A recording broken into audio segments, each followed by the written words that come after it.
Yo les scènes, bienvenue sur Debut Time, vos vidéos sur Dragon Ball. On se retrouve pour un nouveau prédiction de Baba, et oui, vous vous y attendiez pas. Et croyez-moi que je n'y attendais pas non plus. Mais le fait étant que, à la fin de cet épisode 131 de Dragon Ball Super, on vous avait dit sur Dragon Ball Ultimate, à travers la news d'Anime Times, un site japonais, obscur, très obscur, qui avait des extraits du film. C'était les extraits tout simplement du trailer de 30 secondes, donc on s'en bat La rate. exactement. Mais sachez qu'il y a eu un ending spécial, et après cet ending, il y avait des passages d'animation pour la fin de Dragon Ball Super, qui étaient des passages finalement de transition pour quelque chose d'autre, où on a découvert notamment Frieza, qui avait retrouvé son empire galactique, son armée, évidemment il a des planètes disséminées partout, donc même les gars qui sont pas venus sur Terre, j'imagine qu'ils doivent rester quelque part dans l'espace, même s'ils sont faibles, peu importe. Et on a aussi eu des passages intéressants avec Vegeta et Goku. Et c'est ce dont on va vous parler maintenant, pour établir des prédictions pour l'avenir de Dragon Ball. Est-ce que ce sera une nouvelle série Dragon Ball Super? On sait pas. Est-ce que C'est dans le film tout sera dans le film? On sait pas. Est-ce qu'il va y avoir une autre série un jour? On sait pas. Mais toujours est-il que Dragon Ball n'est pas fini. Non. C'est la seule info qu'on a avec la présence du film. Exactement. Revenons sur Frieza. Il est clair et net que si Akira Toriyama a fait revenir Frieza dans ce tournoi, il l'a fait ressusciter. Certes, il a accompagné la victoire pour combattre Jiren, mais je pense pas que le sens même de sa venue se résume à cette fin d'épisode. C'est clairement sa résurrection qui nous fait nous poser des questions. On le voit récupérer son empire. Et la question est de savoir que va faire Frieza. Que va faire Frieza? Il pourrait faire beaucoup de trucs déjà. Est-ce qu'il est vraiment dans l'univers 7? Parce qu'imaginez qu'il veut se venger des Saiyans. Lui, le plan le plus plausible pour lui, s'il veut vraiment anéantir des Saiyans, c'est de se rendre dans l'univers 6 pour exterminer justement les Saiyans de la planète Sadala. Ils sont beaucoup plus faibles que Goku et Vegeta, donc ce serait une aubaine pour lui. Et ça pourrait enchaîner justement avec le film qui nous dit les Saiyans n'ont pas de limite, le pouvoir des Saiyans, une histoire qui sera, c'est Toriyama qui disait ça, une histoire qui sera en lien entre Frieza et les Saiyans. Et si c'était pas l'univers 6 non plus? Et si c'était pas l'univers 6 non plus? Il y en a qui vont dire, bah non, c'est pas possible, parce Bah, qu'il c'est y a pas des possible. Saiyans que dans le 6 et le 7. Attends, calme-toi, prends Gilbert. tes popcorn, je vais t'expliquer Jean-Charles. Pourquoi il s'appelle Jean-Charles? Et pourquoi il s'appelle Gilbert? Bah parce que moi je préfère Gilbert. Moi. Voilà. Donc Gilbert, Jean-Charles, asseyez-vous. À tous les Jean-Charles, je suis désolé, mais Gilbert quand même. Rappelez-vous, littéralement, le vœu qu'a prononcé numéro 17. Il a demandé à ce que tous les univers effacés soient restaurés, soient ressuscités. D'ailleurs, on va avoir un petit flashback. Je demande à ce que tous les univers effacés soient ressuscités. Bien qu'il en soit ainsi. C'est ça. En japonais, comme en traduction, sous-titré, tout ce que vous voulez, il n'a jamais été mention de Chikara no Taikai no Uchu, hein, les univers du tournoi du pouvoir, nanan. Non, ça a été vraiment tous les univers. Ça laisse une porte ouverte énorme à la possibilité de voir non seulement être restaurés les 8 univers, enfin les 7, on va dire, univers détruits, donc pour récupérer les 6. Après, tu peux en faire 8 ou 9, hein, mais il y en a deux. 6. Il y en a, ben non, il y en a 8 qui ont participé, il en reste 1, il reste le 7, donc il y en avait 7 de détruits. Moi, je parle... Ben ouais, Moi, Gilbert. Jean-Jacques, ils étaient 12. moi, je te parle des univers d'avant. Il y en a 4. Ouais, mais moi je te parle des univers de maintenant. Ah bon, je parle pas la même chose. alors. Écoute, Jean-Jacques. Non, donc, pour revenir sur le sérieux.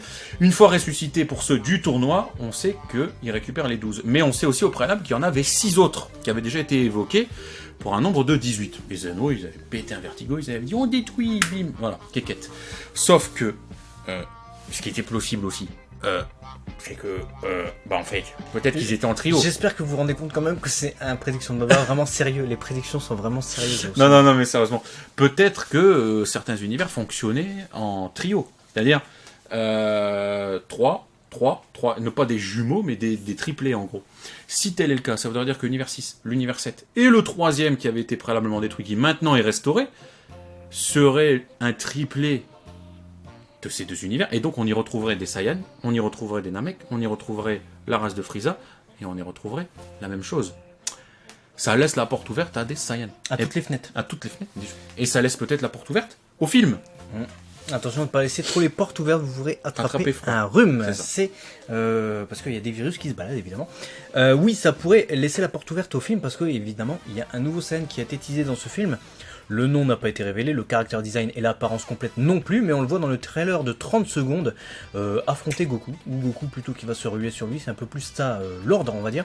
Et on pourrait totalement se dire que c'est soit un Saiyan ancêtre de l'univers 7, donc un Saiyan du passé, de l'époque de Yamushi par exemple, on va savoir, un Saiyan de l'univers 6, auquel cas ça pourrait être Sadala, le roi de la planète Sadala, mais ça serait un peu bizarre d'avoir quel Super Saiyan légendaire, entre gros guillemets, et un autre qui apparemment a une aura verte, etc.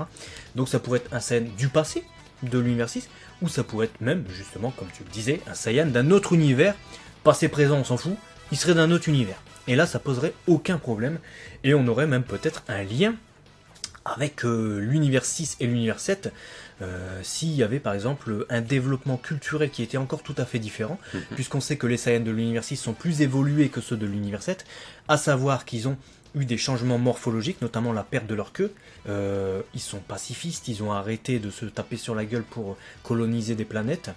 Eux, ils ont gardé leur planète Sadala, qu'ils n'ont pas évacuée, parce qu'ils ont réussi à la préserver, ce qui n'est pas le cas des Saiyans de l'univers 7, on aurait autre chose dans un autre univers.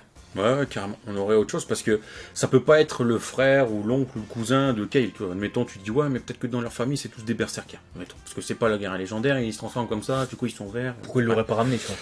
Déjà, pourquoi il l'aurait pas ramené? Donc, coup, sauf si c'est un frère ou un mec de sa famille qui lui-même a pété un câble et qui s'avère plus puissant que Kale et que du coup c'est une menace. Ça serait tarabiscoté. Ça reste, voilà, ce serait tarabiscoté. Alors que là, clairement, on a une fin hyper ouverte et scénaristiquement, ça serait top. Parce que non seulement ça donne de l'ouverture aux autres univers évoqués, mais jamais du tout aujourd'hui développés. Et en plus de ça, on pourrait très bien aussi retrouver les autres univers qui désormais, pas ont une dette envers Goku, mais ont reconnu l'univers 7 comme étant finalement des bons. Certes, ils ont gagné, mais ils ont ressuscité. Donc voilà. Bon, ils ont tous finalement quand même une dette envers Goku et l'univers 7, et numéro 17 du coup qui a exaucé le vœu. Donc pourquoi pas. Moi je suis pas contre cette idée d'explorer justement les univers qui ont été détruits. C'est quelque chose dont on avait parlé il y a très longtemps, pendant que je shoote totalement la caméra du Tremblay. Quasiment au début du tournoi du pouvoir, je pense. Parce que avant le tournoi du pouvoir, pendant l'arc Trunks du futur, Whis a annoncé qu'il existait 6 univers qui ont été détruits. C'est ce qu'on découvre peu avant de découvrir le Zenwo du futur. Et pourquoi parler de ces 6 univers détruits, si ce n'est évidemment pour mettre en évidence le pouvoir des Zenwo, mais pour nous en reparler dans le futur. Bah, surtout que... Donc c'est une piste intéressante, sans dire que c'est ce qui va se passer, mais c'est une piste qui paraît en tout cas probable, et c'est pas stupide en tout cas de la soulever, on va dire, à ce niveau-là. Et puis, là où je rebondis sur ce que tu dis, c'est que Akira Toriyama a forcément donné cette info. Ouais. Parce que... C'est dans le manga et l'anime. C'est dans le manga, c'est dans l'anime. L'anime a toujours été en avance par rapport au manga, donc à un moment donné... Depuis l'arc depuis l'arc Champa en fait. C'est ça. Ou ça s'est inversé. Donc ça veut dire qu'Akira Toriyama, qui est celui qui donne les lignes directrices scénaristiques à l'anime, a donné cette info. C'est-à-dire, il aurait très bien pu se passer de donner cette info. C'était pas forcément l'info la plus importante si finalement tu l'exploites pas. Ouais. Qu'il soit 12, qu'il soit 18, tu le mets à un moment donné dans un guidebook, dans un truc, il a etc. détruit des univers un jour et puis voilà. Voilà. Mais de là à dire le nombre, donner cette info, qu'elle tombe dans le manga, dans l'anime, Akira Toriyama ne fait jamais rien sans rien. Sauf si c'était pour instaurer une torpeur sur les Zenwo en disant ils ont vraiment le pouvoir absolu de détruire. Ça ne servait qu'à ça. Je suis pas persuadé, comme tu le dis, que citer un nombre, c'était forcément nécessaire. Donc on peut effectivement supputer que ça peut avoir son importance par la suite et que lui il sait depuis un moment où il veut arriver et que nous on est dans l'expectative totale. Ouais. Donc ça c'est une des premières pistes qui est intéressante. Autre point intéressant aussi, c'est cette fameuse rencontre finale entre Goku et Vegeta, non sans rappeler leur premier combat, avec les poses de combat magnifiques, j'ai adoré ce moment d'ailleurs. Et avec surtout un Goku qui dit qu'il ne peut pas récupérer son Migate no Gokui puisqu'il ne l'a déclenché qu'en étant acculé lors de son combat contre Jiren. Parce qu'en gros, c'est Vegeta qui l'engueule, qui dit passez où ton Migate Ouais, c'est ça. Voilà. Parce que Vegeta, il croit qu'il a encore un cran à à rattraper par rapport à Goku, un cran de retard. Et puis finalement, il comprend que le fossé n'est pas si énorme que ça si Goku n'est pas le plus fort de tous les univers avec son Migate no Gokui, donc avec sa maîtrise des mouvements instinctifs, l'Ultra Instinct maîtrisé. Donc, si Goku ne l'utilise plus, on peut remettre des adversaires contre Goku. En Super Saiyan Blue Kaioken, qui lui pose problème. Ça posera pas un souci. Goku devra être à nouveau en danger pour pouvoir provoquer à nouveau cet état et à nouveau déclencher l'Ultra Instinct comme on l'a vu dans la série animée. Du coup, c'est une manière de prolonger l'histoire avec Goku en lui trouvant des adversaires pas trop abusés, sans faire de power-up encore au-dessus de Jiren. Et ça peut être moins fort que Jiren. Ça posera quand même un problème et une menace à Goku qui devra carburer en tout cas pour essayer de retrouver cet état de maîtrise. Ouais, carrément. Même si c'est étonnant, moi ça m'a étonné ce fait de me dire tiens en fait il ne maîtrise pas du tout parce qu'on a connu un Goku qui s'acclimate et qui arrive à maîtriser de par ses facultés innées les choses qu'il maîtrise. Ouais. Il a fait le Super Saiyan. Voilà, le Super Saiyan God au début, tu vois, c'était aussi comme ça, il a appris à le maîtriser. Le Kaioken, ses prémices, c'était pareil, il a réussi à le maîtriser. Le Kaioken. Le pouvoir divin, hop, Super Saiyan God, après il a rapidement absorbé le pouvoir divin, en tout cas dans la série télé. Ça m'a étonné, je vais te dire sincèrement, qu'ils disent je sais pas le faire à part quand je suis acculé, ça m'a étonné de la part de son corps, je parle pas de son psyché, je te parle de ses cellules et son corps Saiyan qui a cette faculté d'à chaque fois d'assimiler les choses, qui là en fait t'aurais pas assimilé cette chose-là. Et c'est ça qui est intéressant, parce que justement le film portera, le film de décembre, le 14 décembre au Japon il sort, la phrase est à l'envers, vous la remettez dans le bon ordre, j'ai confiance en vous. Justement ce film portera sur le pouvoir des Saiyans et nous dit les Saiyans n'ont pas de limite, exactement la phrase de Vegeta, on en parlait tout à l'heure. Qu'est-ce que ça veut dire ? Peut-être que c'est un lien avec ça. Peut-être que les Saiyans n'ont certes pas de limite, mais que justement ils doivent sans cesse les repousser, et que Goku est parvenu justement à ce qu'il croyait être ses limites, lorsqu'il était vraiment acculé lors du tournoi du pouvoir, mais qui peut se hisser lui-même potentiellement à un moment donné encore plus haut, ou alors que tout ça, le Migate no Gokui, comment Goku a pu le maîtriser mais finalement il ne l'a pas acquis, va nous être expliqué dans le film. J'aimerais bien. Avec en lien peut-être les ancêtres Saiyan, Frieza, ou même Frieza actuellement, et le mystérieux Saiyan, qui sort pour l'instant on ne sait où. Beaucoup de questions. Hein. Moi j'aimerais bien qu'il développe le clan de Frieza. Ça fait depuis des années qu'on vous en parle, mais même sur la chaîne, vous savez très bien, il y a un format qui s'appelle DB Times, il y avait beaucoup de formats DB Times au début de la chaîne, plus qu'ensuite, puisqu'après il y a eu toute l'actualité, on était obligé de traiter de l'actualité, notamment DBS. Là, il va y en avoir d'autres, des DB Times, ne vous inquiétez pas. Et on vous a parlé notamment des traductions, des retranscriptions, il nous est arrivé de vous expliquer que, par exemple, la race de Frieza, le clan de Frieza n'a pas de nom officiel. Il s'appelle, tel que je viens de le nommer, Frieza no Ichizoku, donc en japonais, et il n'y a pas de nom officiel. Les démons du froid, c'est une invention d'Afan Manga, Dragon Ball Multiverse. Les Américains ont même inventé Arcosian, du fait de leur doublage Funimation, mais tout ça, c'est des mots qui n'existent pas en vrai dans Dragon Ball. Du coup, c'est un gros mystère qui plane sur cette race de mutants. On sait que c'est des mutants, ils sont décrits comme ça dans les Daizenshuu, au potentiel anormalement élevé. Frieza, le grand roi Cold. Cooler n'est pas canon. Donc, on n'a qu'une hâte, c'est d'en savoir plus sur cette espèce. J'avais hâte d'en savoir plus durant le tournoi du pouvoir, on en a même parlé avec vous dans les RR, notamment Frieza Frost, qu'est-ce qu'il pourrait faire au tournoi du pouvoir, ça n'a pas été exploité du tout lors du tournoi. On a vu Frost, on était en foufelle, mais non. Et non. Ça pourrait être l'occasion là. Ça pourrait être l'occasion, j'aimerais bien exploiter le passé, par exemple, entre le clan de Frieza et les Saiyans primitifs avant le roi Vegeta. Mais qui est cet ennemi ?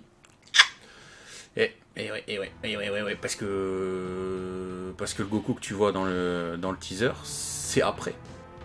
Donc... Bah techniquement, normalement c'est censé être après. Techniquement, c'est censé être après. Puisqu'on nous dit que le film est une suite de la série télé. Toriyama nous dit ça. Tu vois quoi ? C'est qui, quoi ? Et c'est pourquoi. Est-ce qu'il va pousser Goku au Migate no Gokui de nouveau ? Est-ce que la menace va être telle que... Tu vois ? Je sais pas. Vegeta va-t-il s'élever au Migate no Gokui pendant ce film ? Je sais pas. T'imagines si c'est lui qui le dépasse pendant un instant et que Goku il dit je sais plus faire et tout, et puis en fait c'est Vegeta qui cette fois-ci le...